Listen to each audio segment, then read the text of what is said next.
The cove that cradles Lone Ranch Beach is much more than just an okay corral in the wilds of the West. It's part of a dramatic seascape along the Oregon coast north of Brookings, in the far southwestern corner of the state. Its large cast of rock formations form a peninsula and dot the far-reaching shallows along the slowly eroding coastline, standing on the horizon like sentinels of the sea. They are among 130 outcroppings and tiny islands that rise up to stand guard amidst the surf in Samuel Boardman State Scenic Corridor.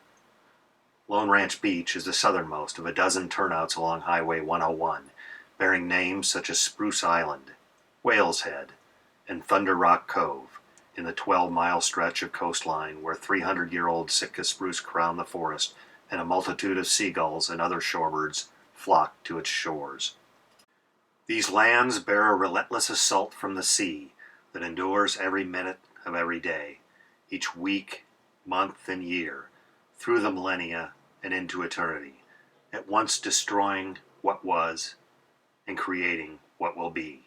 Standing amid this splendor allows one to contemplate what breathtaking beauty stood here once, and what natural wonder might be sculpted in a distant future. Nearly 1,500 acres of parklands were acquired over an 8-year span beginning in 1949. A park was designated in 1950 in honor of Boardman, the first superintendent of the Oregon State Park system.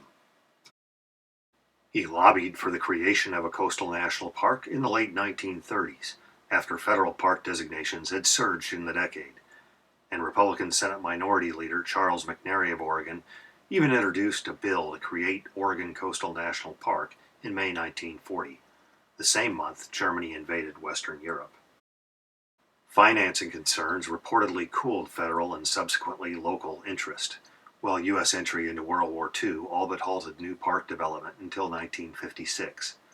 The dream of a 30,000-acre park between Brookings and Gold Beach was not to be. Still, the area would eventually become one of the gems of the Oregon State Park system. Whether exploring the park from sea level at Lone Ranch Beach or getting the high view from Cape Ferrelo, the perspective is grand. This grassy hilltop looking down upon sand and surf is named for Bartolomé Ferrelo, a Spanish pilot for Portuguese explorer Juan Cabrillo, who took over after his captain succumbed to gangrene. He and his crew would explore the Pacific coast in 1543, as far north as present-day southern Oregon. Evidence of Native American activity in the corridor dates back 10,000 to 12,000 years. The Tututni tribe was the last to call that land home in the mid-1850s, before European settlers brought on their demise. Today, visitors explore the area via Highway 101 and 18 miles of Oregon Coast Trail.